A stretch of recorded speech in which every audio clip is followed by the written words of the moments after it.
Welcome to a very busy meeting of the fabulous Las Vegas Rotary Club. This week I read something about a company that said, "We are not the best because we are the oldest, but we are the oldest because we are the best." So my name is Michael Gordon, and I'm proud to serve as the 95th president of the best Rotary Club in the world. To open our meeting, I'd like to call to the front Francesca Gilbert. Thank you, President Michael. Good afternoon, fellow Rotarians and guests. On this day in 1983, then President Ronald Reagan proclaimed that, it's always a little awkward, proclaimed that we would have an official day celebrating Martin Luther King. So in honor of that, I am paraphrasing some of Martin Luther King's I Have a Dream speech, but I'm going to paraphrase it as a prayer. So if you'll all bow your heads with me. Dear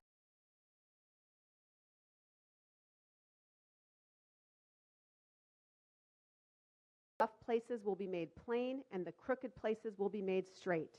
And the glory of the Lord shall be revealed, and all flesh shall see it together. This is our hope.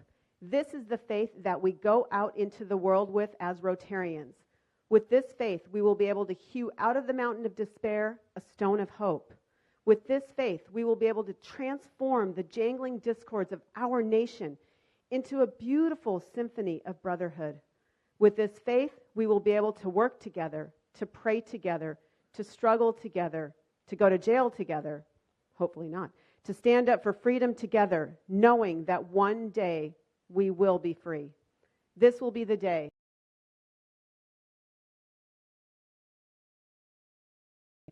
My country, 'tis of thee, sweet land of liberty, of thee I sing. Land where my fathers died, land of the pilgrim's pride. From every mountainside, let freedom ring. And if America is to be a great nation, this must become true. So as Rotarians, we can make a difference. Let us pray that God gives us the strength and the fortitude to go out into the world and make a difference.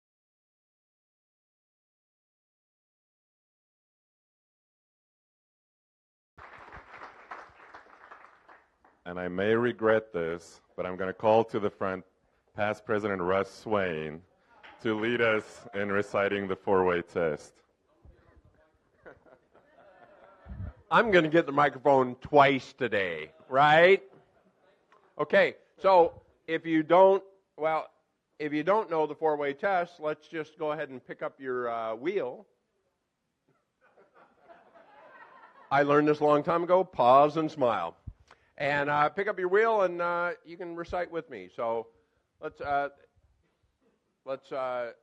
do the four-way test, right? And the things we think, say, or do. Is it the truth? Is it fair to all concerned? Will it build goodwill and better friendships? Will it be beneficial to all concerned? Thank you. He gave it up voluntarily. And now also a Las Vegas Rotary Club tradition, it's become, our song leaders Jerry Engel and Ted McAdam, or just Jerry Engel? Right. Well, we're going to do something a little different today. But I didn't forget it.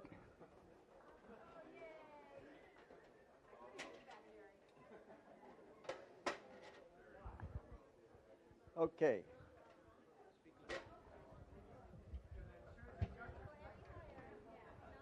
All right. Now you can see me. All right. As you know, we have what we call the Jerry Engel combo. It's God Bless America and America the Beautiful, and we sing it together. And in the past, I've always done it by myself because we would start with the God Bless America, and then I would cue in the America the Beautiful, and we ended at the same time. Well, I asked Ted McAdams to help me because we're going to do it a little different today, and I want you to think of two words. It's timing and focus. Now, The reason I say timing is because we're going to start together. I'm not going to cue in somebody after the first stanza. We're going to start together, but there's a little switch. With God Bless America, we have to start with O. Oh, God bless America. Remember that. That's the timing. We'll end up right if you all start with O. On this side of the room, this is God Bless America. Ted's going to lead. And this is America the Beautiful. And we're going to end up with the last stanza. America the Beautiful finishes, and the last stanza of God Bless America remains. And we all join in the last stanza of God Bless America in grand finale style. Now, what do I mean by grand finale style?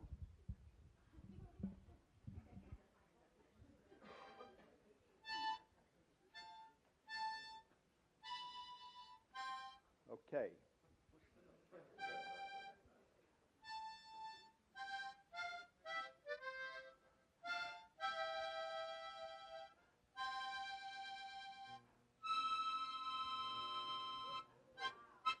Remember that. Ted, got it? All right. Ted will take on God Bless America. I do America the Beautiful. We all start with O. Here we go.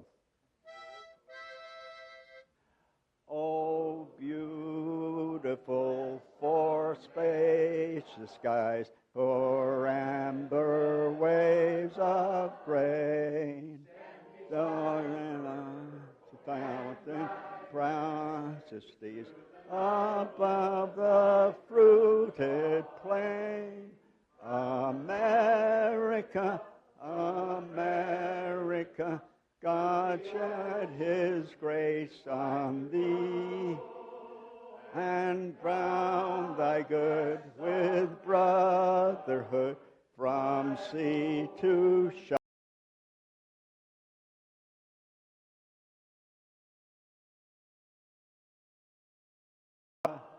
My home, sweet home. Okay.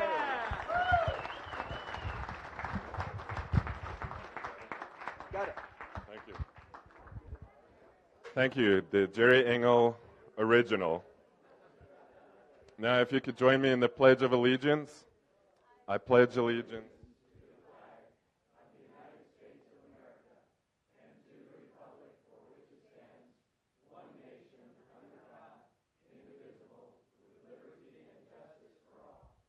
Thank you. You may be seated. Our Sergeant at Arms today is Jamel. Jamel, we have a pretty busy meeting, so are you ready to jump in and be of service? Do we have any international visiting Rotarians? I know we have a couple, so if you could take the microphone to past President Steve Linder to introduce our international visiting Rotarians. Jamel? Steve Linder. Oh, sorry. Right here. Here I am. Thanks, Jamel. Ladies and gentlemen, we have visitors today from the Netherlands and from Germany. And first from the Netherlands, Anthony Verhulst, and he will tell us about his club. Thank you. I'm proud to be a guest of this, I just learned you are the best club in the world. That's right. I come from the second best then. That's the Rotary Club The Hague Metropolitan. The Hague in the Netherlands. The Hague is not actually the official capital of the Netherlands. That's Amsterdam. But the seat of the government and the king and everybody, all the ambassadors in The Hague. We are the first English-speaking club in the Netherlands, the first one. And what is unique about our club is that we have 25 nationalities, just 40 members. It's a mini United Nations. We sit like here, we talk to each other, we discuss projects, but we don't understand each other. There are too many cultures. English is our second language, so we try hard. We have next year, by the way, The Hague is the capital, the world's capital of peace and justice. So we have a lot of United Nations organizations in The Hague. and most of them are with us in the Rotary. We have the European Space Agency, International Criminal Court, we have a European Patent Office, so it's very much international. Next year, somewhere in May, we have an International Fellowship Weekend, and I would like to invite you all to come and join us for 3 days. We will show you around The Hague, Amsterdam. The tulip season is right there. So you are all welcome. I will send the official invitation to Michael, and then he will present to you all, and you will be very welcome if you join us. Thank you very much. Kicking off. Welcome. Welcome, Anthony. And then Rodney Tucker. Where is he? Oh, he took it. Oh, see?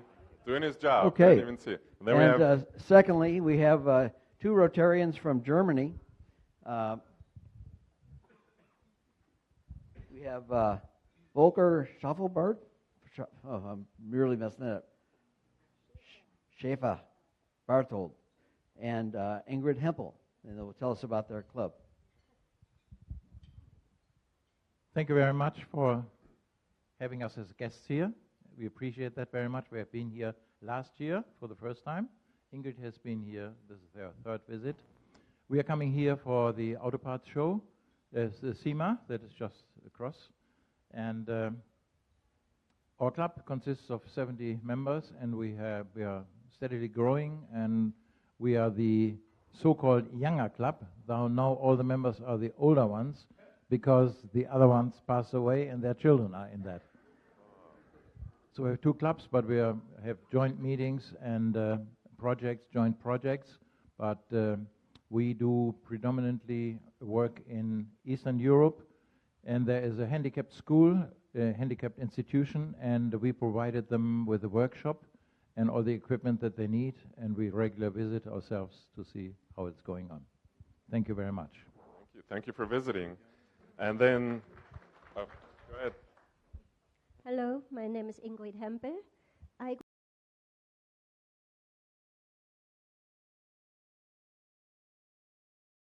United States. I'm very proudly saying the Pledge of Allegiance. Happy to be here. My home club is a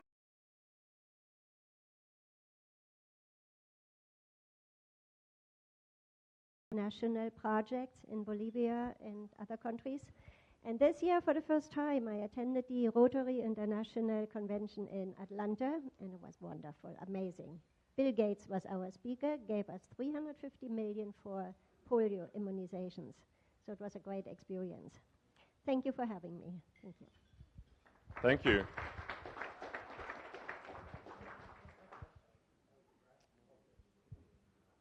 And then Jamel.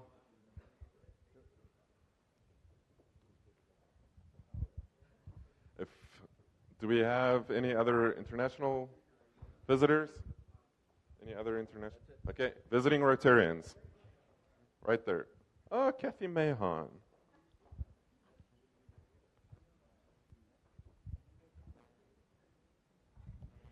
Greetings from Portsmouth, New Hampshire, the largest Rotary club in New England. And, you know, it's coincidentally that we also are a #1 on the planet club, so I'm just so happy to be amongst you. We'll take it out to the parking lot. We'll figure this out. My name is Nancy Notice, and I'm a past president of our club. We are very involved with the greater community of Portsmouth and the seacoast of New Hampshire. We border Massachusetts and Maine. We take pride in our service above self. It's wonderful to be here, and I thank you for the hospitality. I am very happy to be here joining you today. We're part of the SEMA convention, so hopefully I will see you again, but thank you very much. Sure, welcome. And then Kathy Mahon right behind her.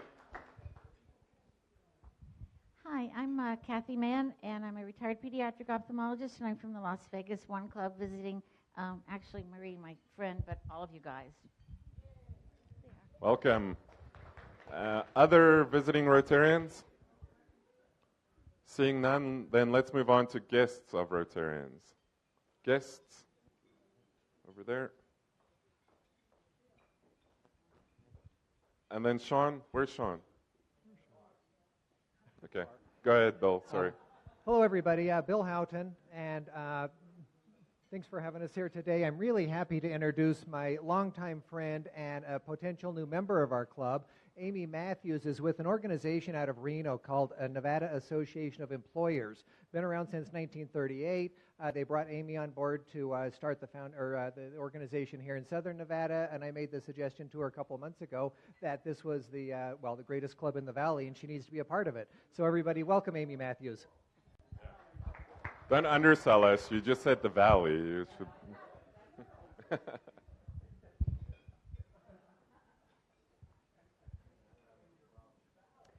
Hello, everyone. My guest is Kathy Shepard.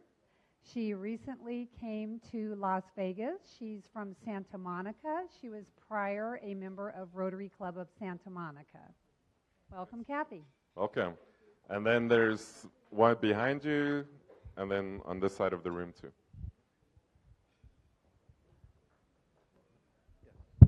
My guest today is a longtime resident of Las Vegas, George Mihosik.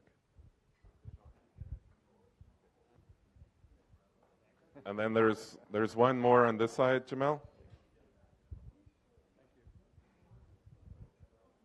You're going to put your running shoes on.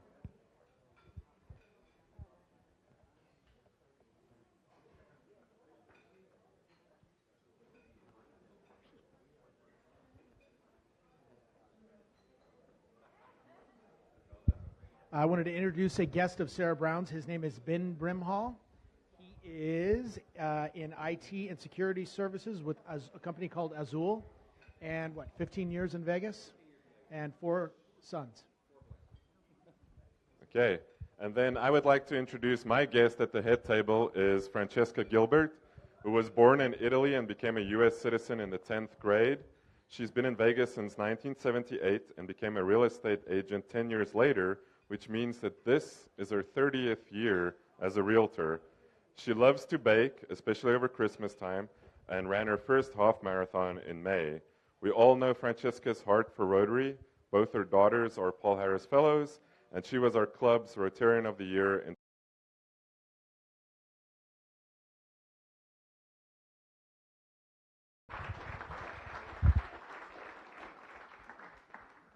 Sorry, Jamal, it's a busy meeting, so you're not going to eat. I'm not going to eat. So we have a birthday table. It's the first Thursday of the month, so if you could take the microphone over to the birthday table and let the Rotarians tell us all about their birthdays. Gosh, I don't know what I'm supposed to say. I'm Tony Kern. My birthday's the end of the month, and that's about it. I've been a Rotarian since the end of June this year. Okay. Watch out. Watch out. Hello, fellow Rotarians and guests. It's Russ Swain again. My birthday is November 12th every year, and God bless Bert Perdue. Him and I shared the same birthday. He was a member of this club a lot longer than I am, and God bless him. Rest in peace, Bert. I joined this club in October of 1994. I'm grateful to be a past president of this club, and I love Rotary. Can I talk a little bit more, President? No, thank you. Thank you. Time's up. Thank you for letting me be of service. And I think there's some other birthdays in the room, but Tony and I were really lonely over here. And then I glanced over, and you might want to take the microphone right over that table right there, another past president. So, past president Tom Thomas.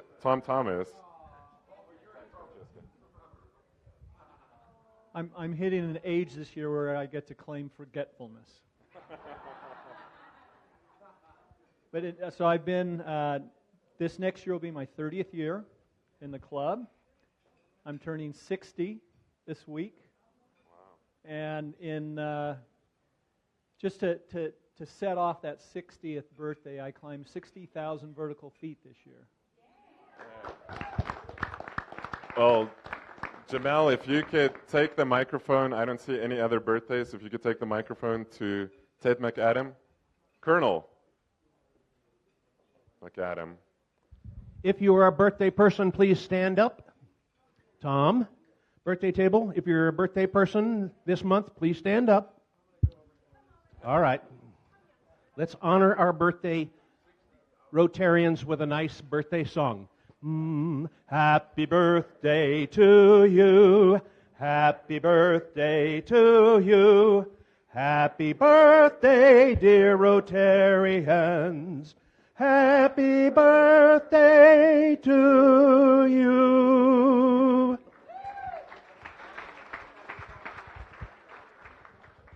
I'm glad that song didn't have an intro, and we could just go straight for it.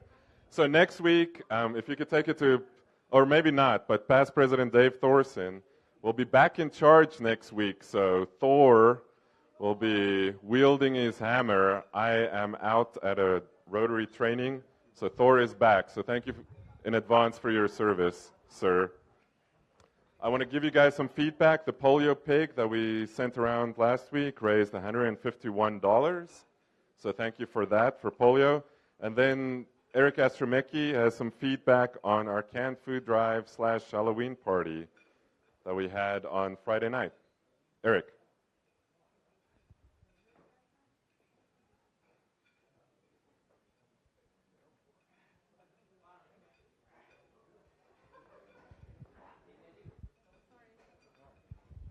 Almost choked on the steak. Our Halloween party last Friday was awesome. We happened to raise over $1,300 at the event. That brings our total for the canned food drive to about $5,500, a little bit over it as of now. So I want to thank everybody who came out, donated, bought some of the Chinese auction items. If you didn't manage to pick up any gifts there, please let me know. We have a list of everyone who won. And I just want to thank a couple key people. First off, I want to thank Rodney Tucker, because our grand prizes, the baseballs, the awesome rookie cards, were to him and his family and their relationships with those actual personal baseball players and getting those balls. You know, that grand prize was worth over $1,000. And then, though we all know her, we all love her, but she stepped up once again. Janice Lanke, really a week out, we had a couple prizes. She brought in over $3,000 in raffle prizes in a week that were used at the Chinese auction. And as far as the decor, why it was set up, I mean, she, you know, we all know her expertise is legendary. And once again, she really helped us make that event successful. So we have a couple more weeks left to raise money for the Salvation Army and our canned food drive. I believe we wrap up last week of November. We're at $5,500 now. We'd like to keep that going. So the Green Book is being passed around. We still have the capability to take donations. Thanks again for everyone who is involved. Last but not least, sorry, Neil Melnick, his company, Be Catering with a Twist, donated all of the food for the Halloween party. So all of the proceeds from that event went directly to our cause. So thanks again to everyone who came out. We look forward to the next one. Thank you. And then next up, we have President Larry Rouse, the president of our foundation board. This is Foundation Month, and he's got some foundation news. Yeah. Thank you. In all of your rosters, there's a document in the back called a gift acceptance policy that's really technical and legalese and so forth. And President Michael asked me to talk a little bit about that in a non-technical way. This is talking about making gifts to the foundation. We all know we can give money, but the short translation of the gift acceptance policy is we take stuff too. Well, what kind of stuff? Lots of different kinds of stuff. One of the best things that might help your tax situation would be an asset like stock that's gone up in value. We can take that. Check with your advisor. You may be able to get a full deduction for the current value and not just what you paid for it. We take collectibles, art, cars, preferably something that Ryan Hamilton would be proud to be seen in. And one of the other things in there, we talk about planning.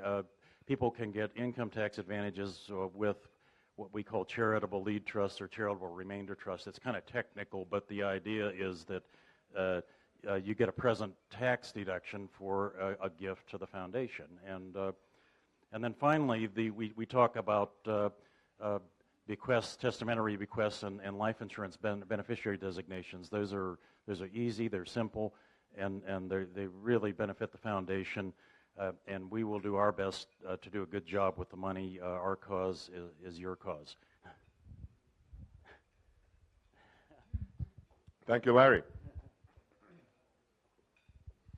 As you received the email from Sean, 2 weeks ago, our speaker, Pat Christensen, donated 2 tickets to the NFR, and I'm going to read this disclaimer before we auction it off. So everybody knows what the tickets are for and where it is.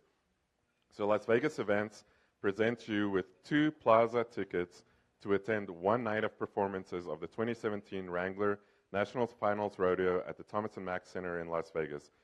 The Wrangler National Finals Rodeo runs December 7th to 16th. So it's any night of those. You have to call the number here. There's a number and a person's name. You have to call that number to request the night for that. So the Plaza seats, it's in the Plaza section, but it's based on availability.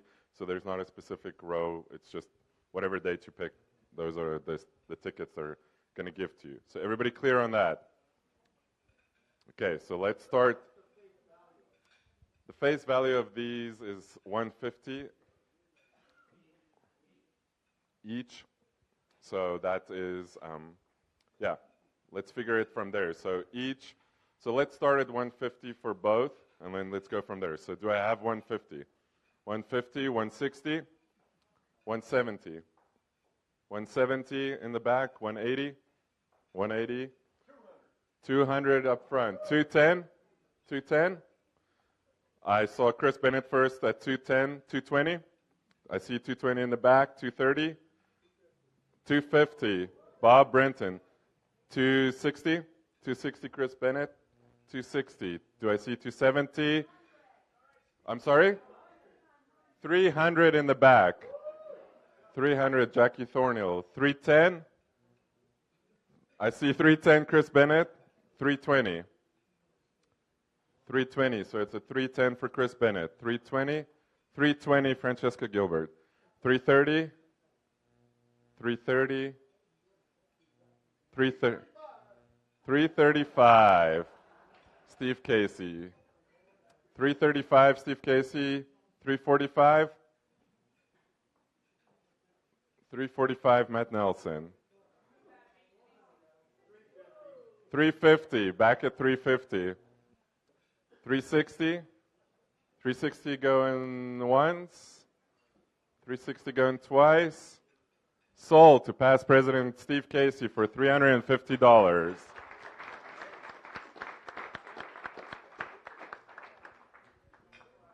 But wait, there's more. Due to his generosity, birthday boy, past President Tom Thomas, donated 2 of his family's tickets also, and his tickets actually have a number, seat number. I cannot get it open now, but there is a specific seat number. Tom Thomas, do you remember what it, row and seat number? Yeah, so these are they're section 116, which is dead center in the arena, and they're row C, which, because they start with double A and they end with double E, so it's the 8th row, right dead center in the arena. And like an idiot, I gave 2 of these tickets for the Thursday night of our party. So I will exchange these. I've got probably at least 4 or 5 other nights during that 10-day period in which I can trade you these seats, since I already know you are going to the Rotary Christmas party. So you won't be available on Thursday night. Okay, so row A, so you can basically touch the competitors. Row C, row C. 8th row, row C, and Tom Thomas can exchange these for any day except December 7th because that's our holiday party. So let's start with 200 for these. 200, 220, 225, 250, 250, 275, 275 Bob Byrne, 300, 300 Chris Bennett, 325, 325 Bob Brenton, 320, 350 Francesca, 375, 375 once, 375 twice, 375 Matt Nelson, 400 Bob Brenton, 400, 400, 425, 425 going once, 410 Francesca, 410. So 425, 425 going once, 425 Bob Brenton, 425, 435. Go once.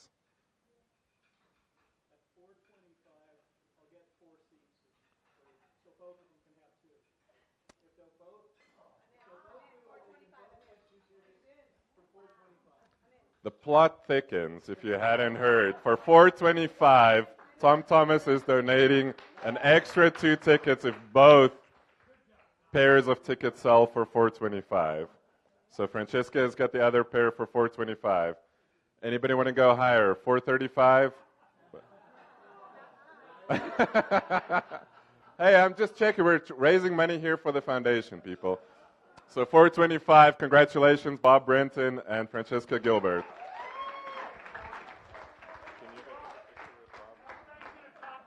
Thank you, Tom Thomas. So I'm going to give these back to you, Tom. And then they can... Oh, with me? Yeah, you should get Tom in the picture.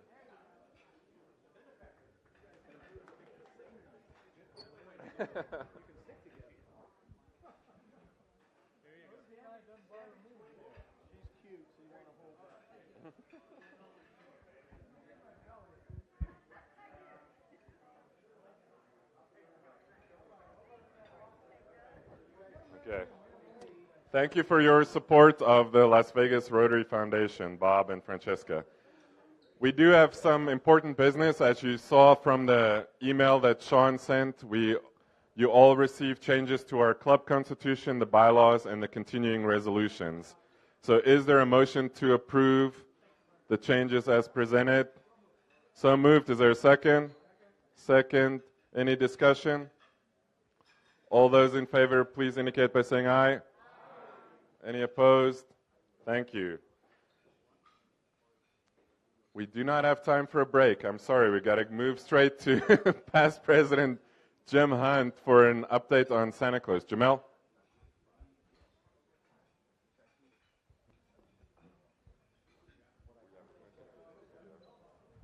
Thank you, President Michael.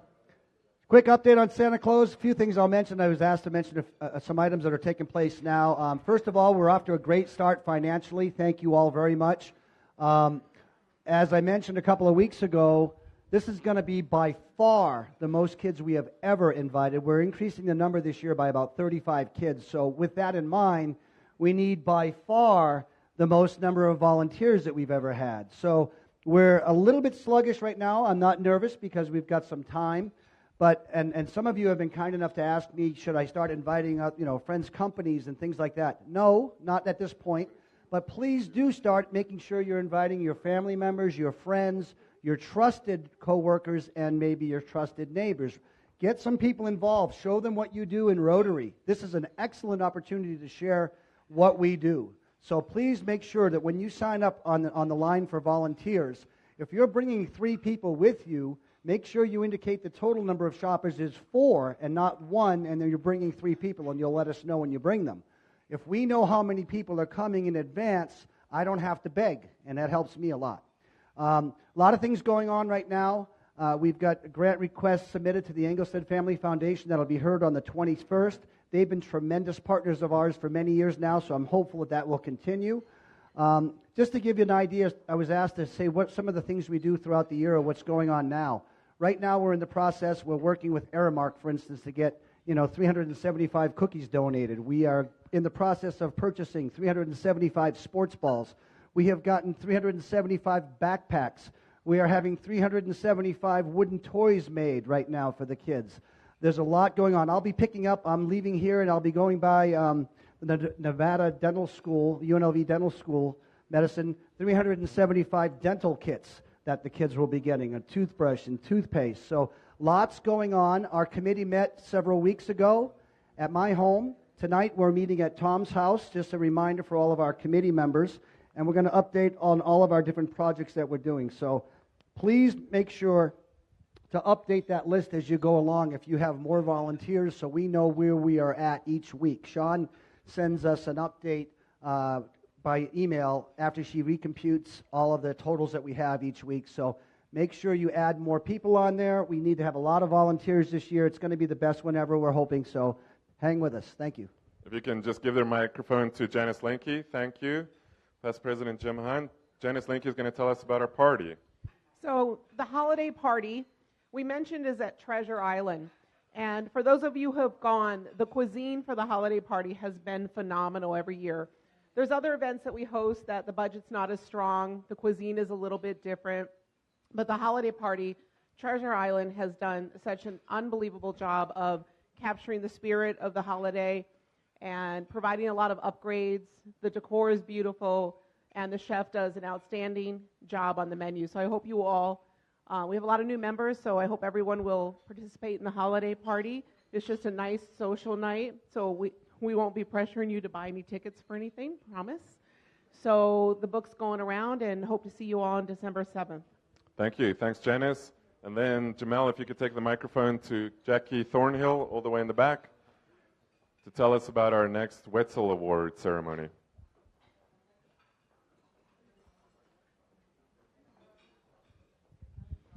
Hi, everyone. We have our fourth quarter and final ceremony for the year out at Nellis on November 30th. So as we always do, we'll meet at the Visitor Center at Las Vegas Boulevard and Craig Road at 2:30 if you need a ride into the facility. The facility's changed. It's in another area, larger area, because we're getting so many people attending. So come out and honor our military with us on November 30th. Thank you, Jackie. And then, Jamel, if you could take it over to Marie Walsh for our Breakfast with Books.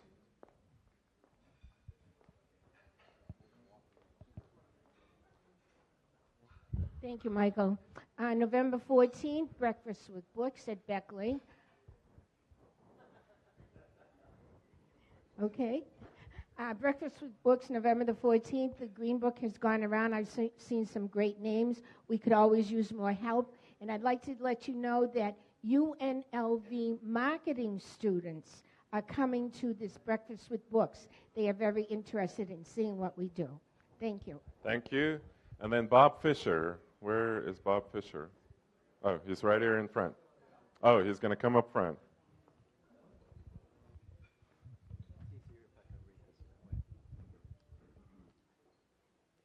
I don't want to put any words into Major Randy over there. We had a wonderful phone conversation yesterday and tried to guide each other a little bit, and I'm very, very much indebted, Randy, to what I think we've agreed on. It appears that almost it was the first week after the incident where there was a great need for certain things, and then it died down after that. And as a matter of fact, the Salvation Army now goes to 2 hospitals a couple times a week, is that correct?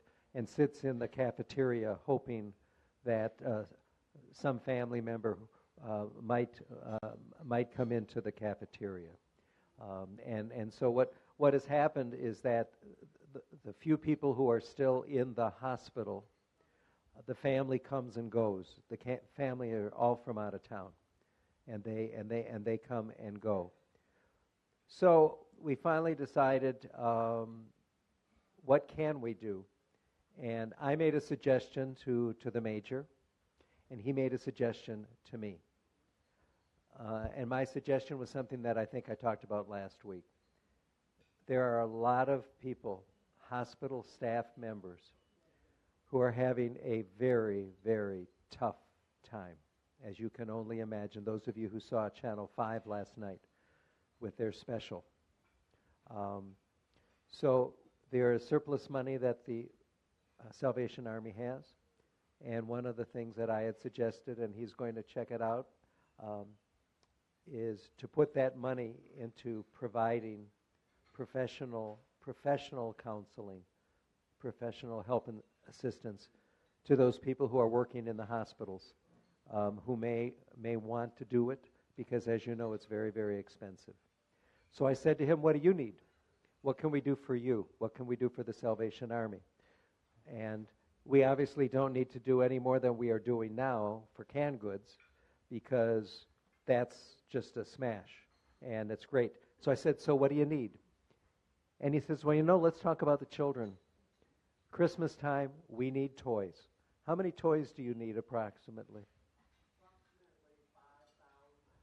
5,000 toys. Divide that up for 100 people from the club, let's say. The bottom line is, and is it stuffed animals or is it just toys in general? $15 or $20. We are going to do 3 consecutive weeks, and you'll find out about it next week, those exact weeks. But I am going to give you a specific date right now, too, for those of you who are interested. We're going to do, for 3 weeks, going to ask people, if you will, to bring in toys, and we will immediately then bring it down to the Salvation Army, or we will store it and bring it to the Salvation Army. On December 13th through 16th, December 13th through 16th at Cashman will be the setup.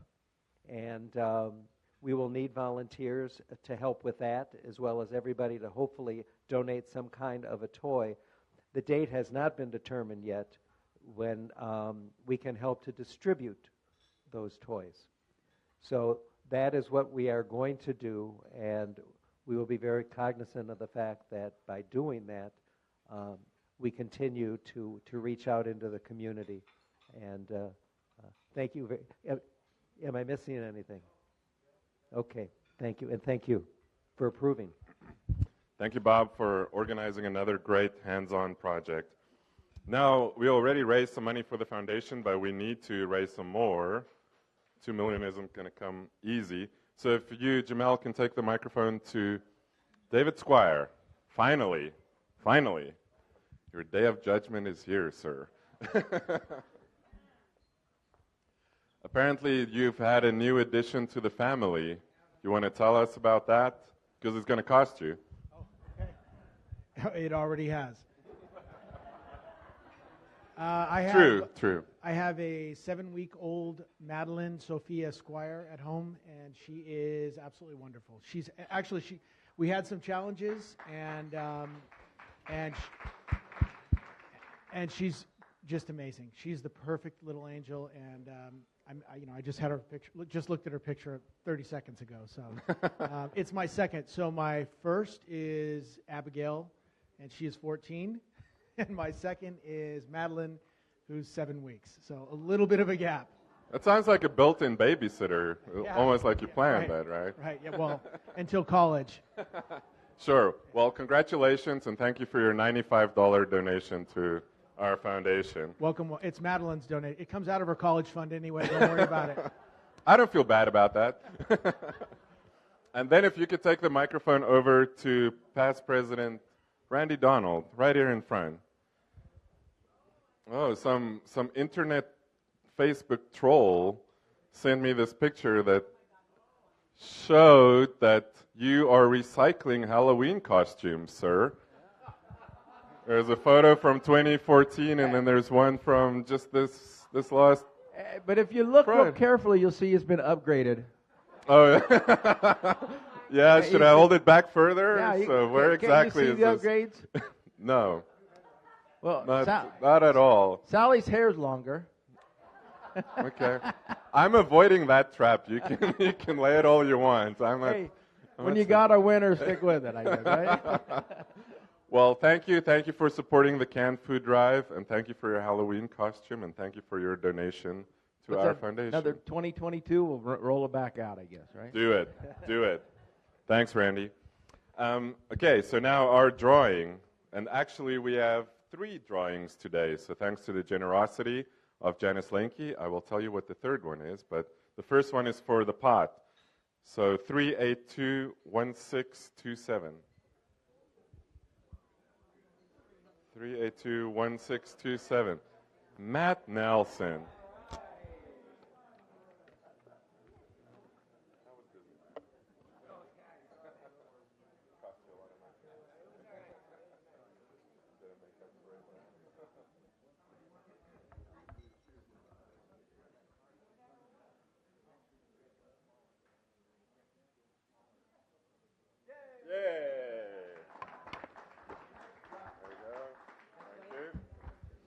For the Lowry Bucks, we have 3821642, or 49, I'm sorry. 1649. 1649er. 1649er. Paul Maffey. Here you go.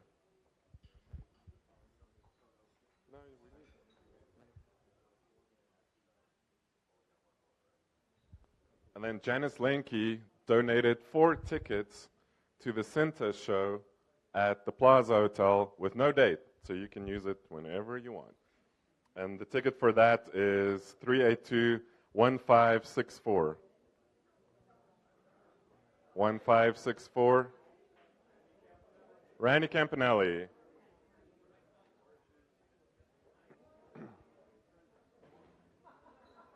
Congratulations, sir. No, there's no time. Sorry.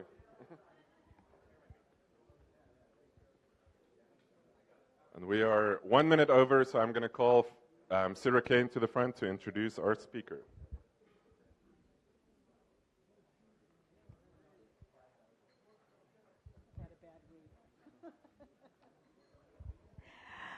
We are really happy to introduce and to have here today Mr. John Case. And Mr. Case is a Kiwanis, and he's here with Howard Naylor, a fellow Kiwanis. And so we're going to be seeing them again very shortly, later in November. And John Case is a retired geotechnical engineer.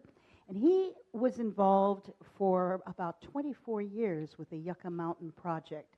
So I'm sure he's going to have some very wonderfully interesting things to tell you about that particular project. And as Las Vegans, we're all very interested in that, I know. So John Case, thank you so much. Thank you.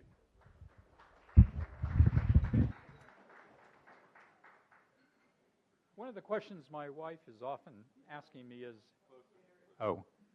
one of the questions that she's asking me all of the time is just why do you have such a great interest in the Yucca Mountain project? After all, I retired from the Yucca Mountain project about 10 years ago. I've been retired from nuclear waste management for about 3 years. And just what is it about it? And shouldn't you be spending more time with your granddaughter? Meet Paisley Ann Case. And the sign, if you can't read it, says, after 896 days in foster care, my granddaughter was adopted on the 20th of April, 2017.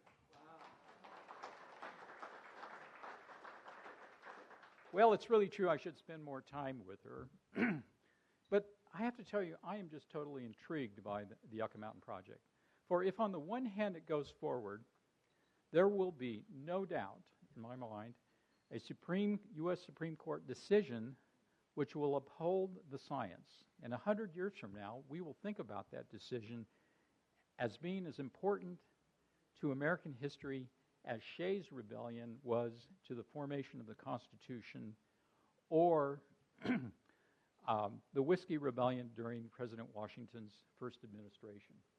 But today what I'd like to do is go through nuclear waste problem definition, Nuclear Waste Policy Act, nuclear waste disposal based upon science, DOE submittal of license application, and NRC review.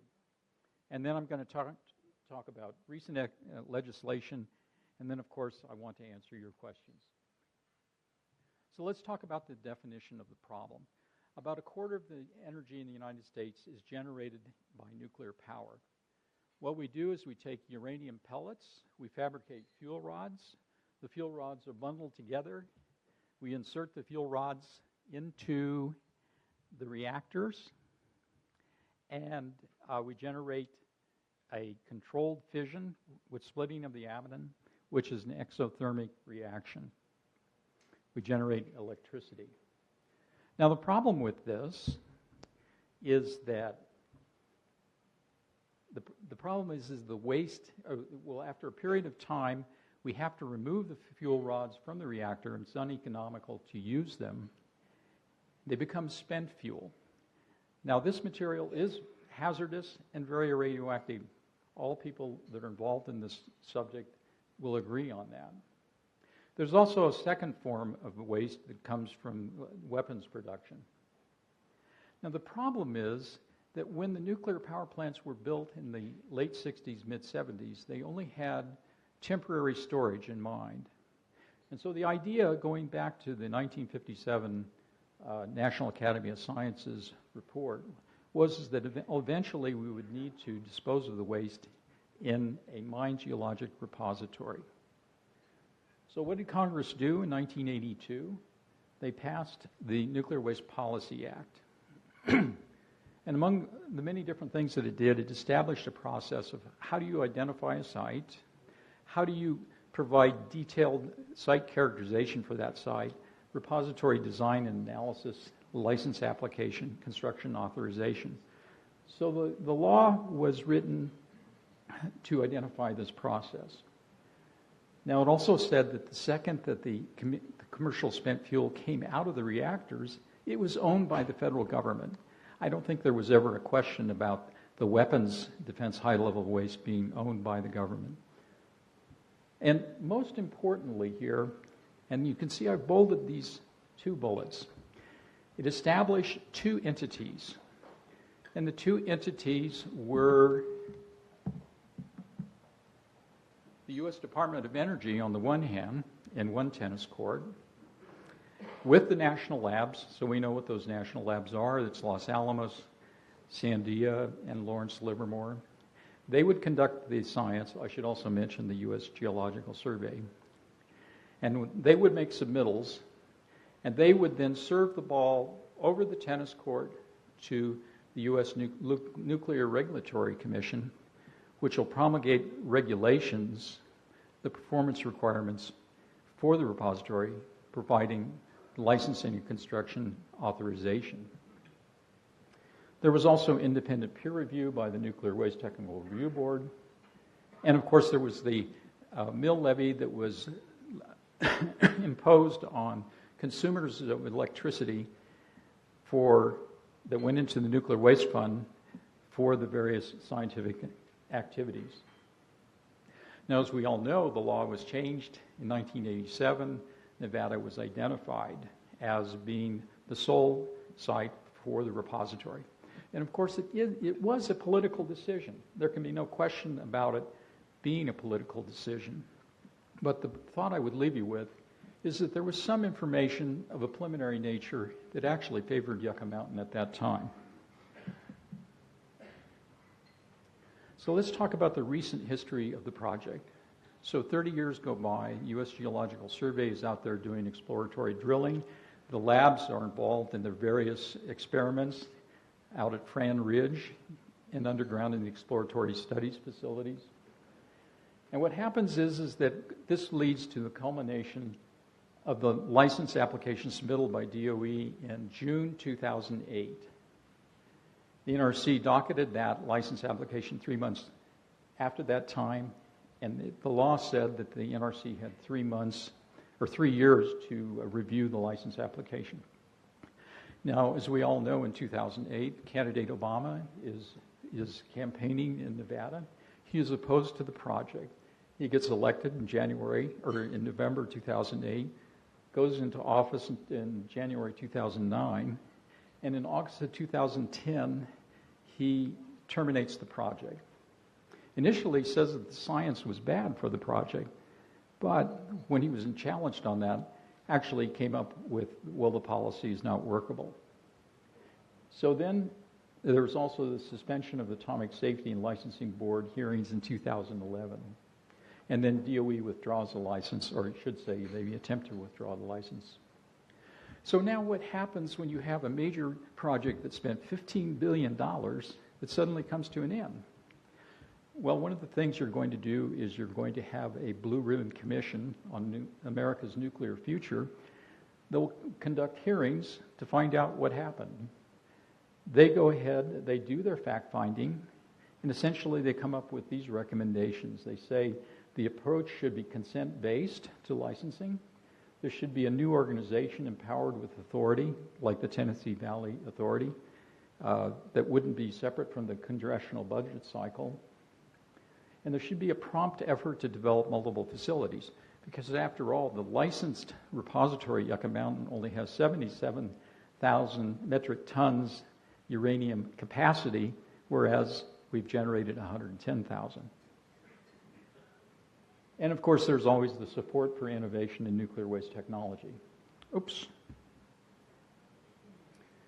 Okay, so let's talk about the legal challenges. Another thing that happens is there are stakeholders in Washington, South Carolina, and initially private citizens, and they sue the DOE in federal court saying it was against the law for Obama to stop the project.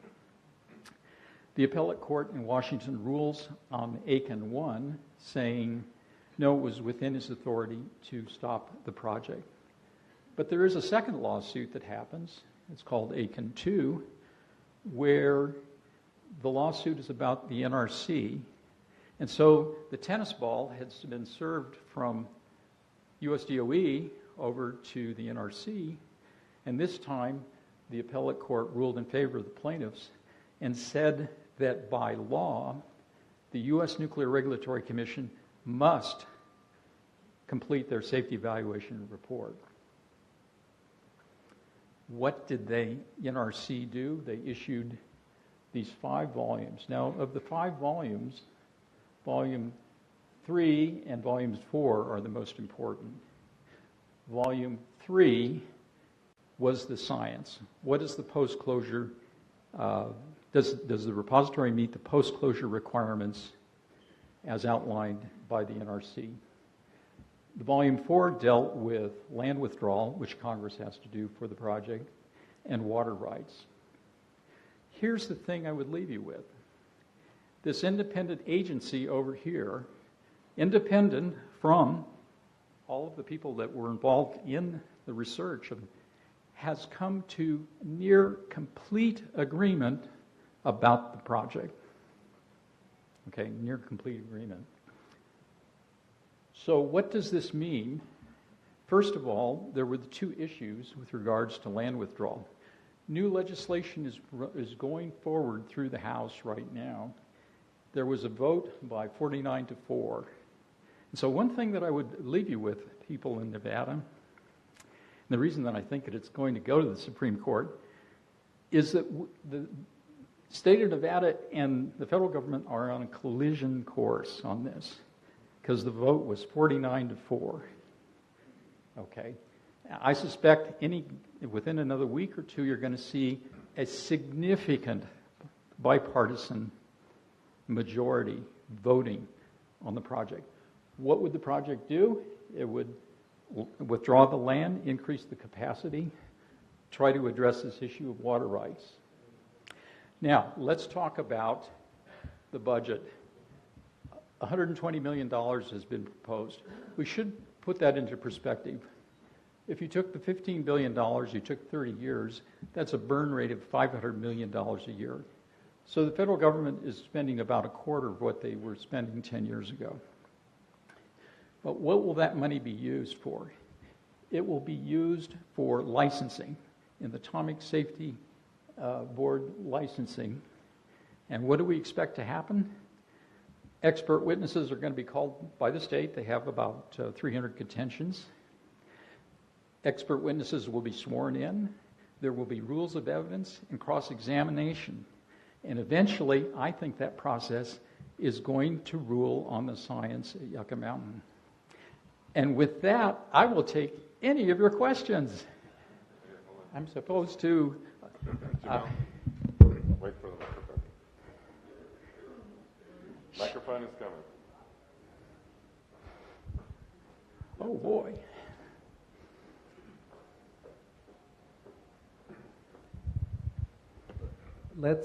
Let's add the things that are missing from the presentation.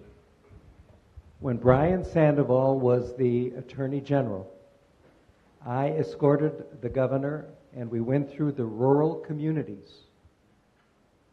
One of the ways that it was being sold was you're going to get money, and you're going to get significant money if you put the dump in Nevada.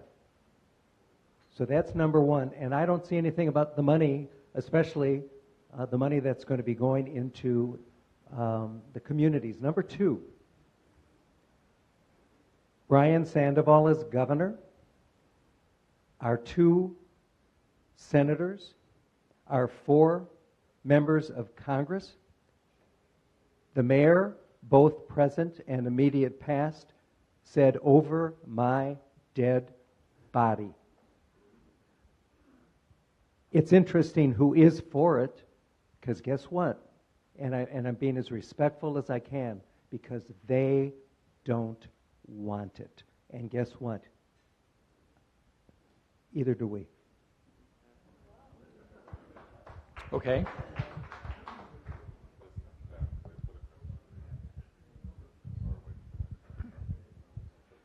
You know, what I don't understand is why can't they recycle this nuclear waste if it's as hot as it is? Well, one of the problems with recycling is that it's expensive. And what has been found to be true is, say if you went back 30, 40 years ago, the thought was, yes, we'll recycle. But what's happened in the meantime is the cost of yellow cake has gone down, and the cost of recycling is high. So only the French do it, and the British actually abandoned recycling. So the technology just isn't there to do it in a cost-effective way.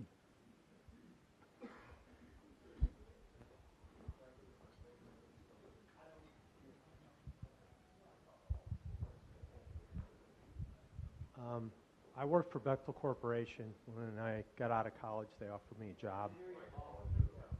When I graduated from college, I worked for Bechtel Corporation, and actually for 34 years, and I retired 8 years ago.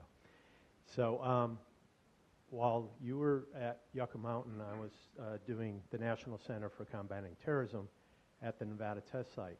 But I would like to say that as far as recycling goes, you can only recycle it so many times, and then it's not worthwhile. It's not efficient. But what you haven't mentioned is that the state of Nevada is rated number 4 out of 50 for earthquakes. So that's something I think that needs to be talked about.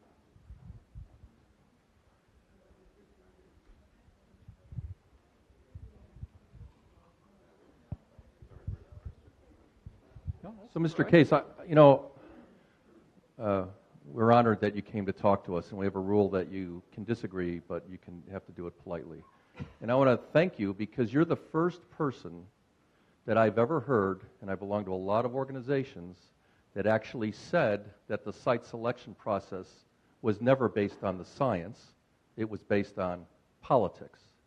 And then every year after that, since 1987, which, as you know, we call the Screw Nevada Bill, every year after that has been spent to justify a political decision. And so I have a friend back east there, he's my best friend essentially, and he's a senior mid-level manager for the NRC.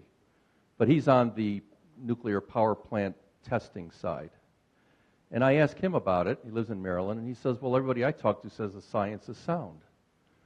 And I said, really? So those caskets you see that they're going to transport them in, and the train hits it and nothing happens?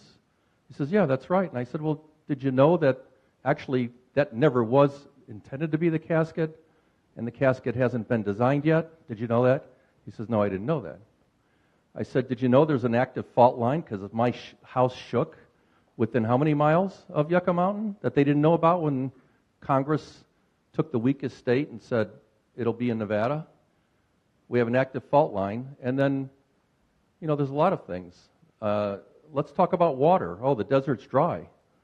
Well, not only is the desert dry, but there's water flowing through there, which is highly reactive to stainless steel, if I'm not correct, which is what the steel permanent cases are going to be. And so, I don't know if you worked on this, but the state-of-the-art scientific design is to put titanium awnings over the casket, so as the water drips down, it won't hit that casket for the next 10 million years, but then that's been reduced to 1 million years, and then it's been reduced to 10,000 years. And what is it now? I think it's 1,000 years? Well, no, the standard actually changed after the lawsuit that occurred in 2002, where the state sued with regards to the science. And what happened was that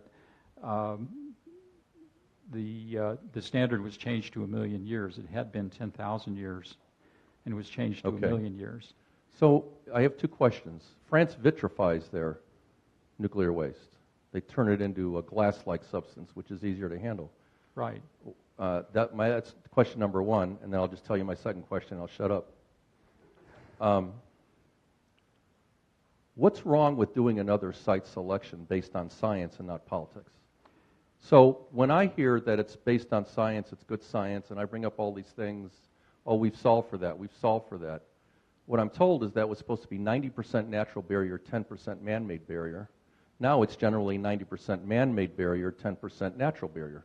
Well, I would tend to disagree with that. I think that if you went back to 10 CFR 63, when the regulations were first promulgated and in confidence rulemaking, there's always been engineered barriers associated with repository isolation. If you go to Sweden, you take a look at what they do, they use bentonite and 20 centimeters of copper. Okay, so my real question is this. Why don't they start over and do a science-based site selection process? Maybe Representative Shimkus from Illinois, where all the power plants are, would go for that. But you know what? He'd lose the next election if he went for that. In fact, any member of the House or Senate that says, okay, let's open it up to the 50 states and let's let science do it, they're done. It's the NIMBY. It's not in my backyard. And I'm going to shut up now. And thank you. You know, you're right. And I'll be the first here to say that the 1987 law cut short the detailed site characterization of multiple sites. I will say that. Congress had decided to do it serially. They said, we'll take a look at the first candidate site, and if DOE had found anything wrong with it, then we would go to another one. But I do agree with you. But I guess the point I would try to leave you with is that you're going to have to eventually come up with a total systems performance assessment. And it's going to have to weigh many different factors. And some of those factors are going to be favorable to the repository. This report I wrote, 1987, 30 years ago,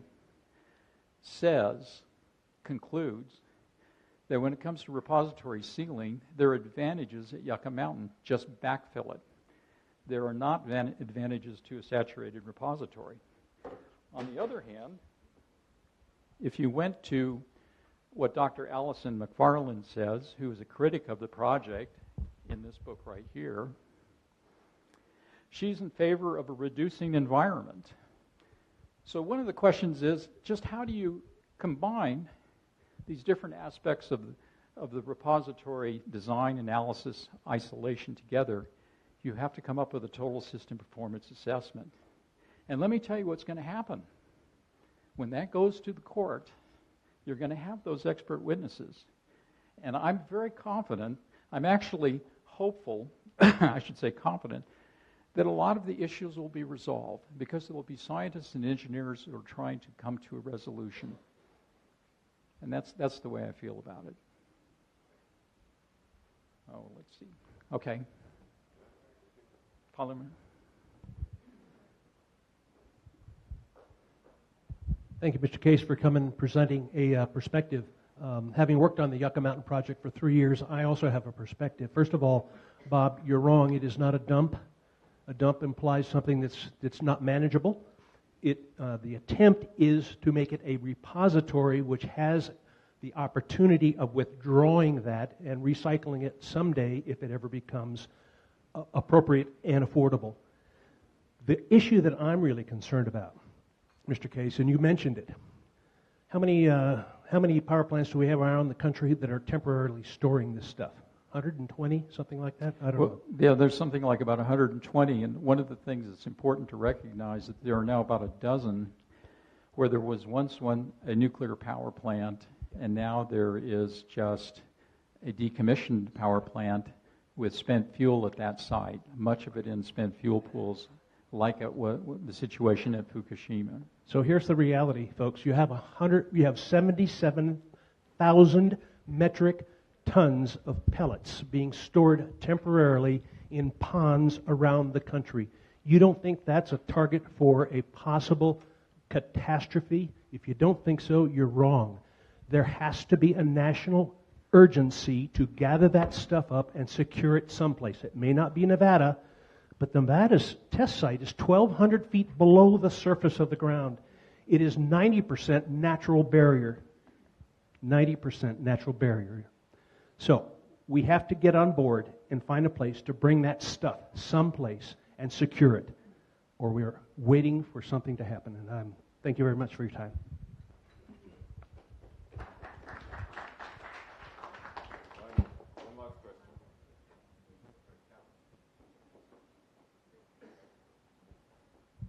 Thank you for coming and presenting.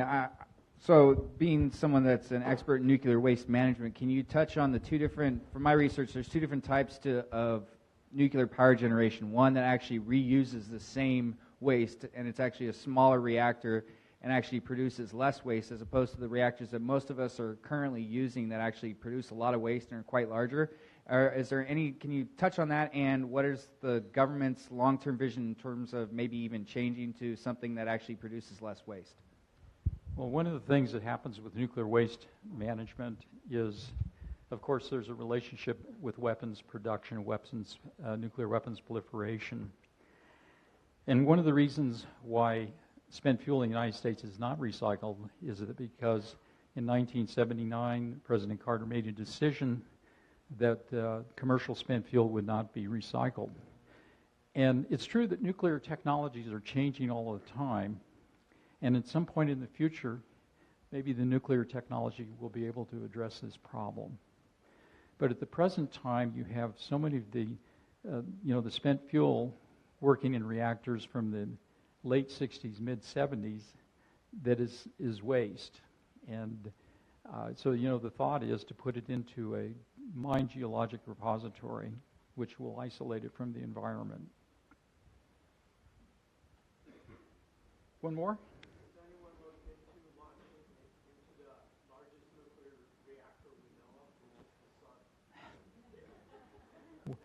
Well, one of the questions, is that you always have, STEM, STEM, Rubik's Cube, STEM, science, technology, engineering, math. You can look at it from the standpoint that science is good, and that's what we should do. But the question is, do we have the technology to send waste up into space when, what is the probability that the space shuttle might actually crash? It's about 1 in 50.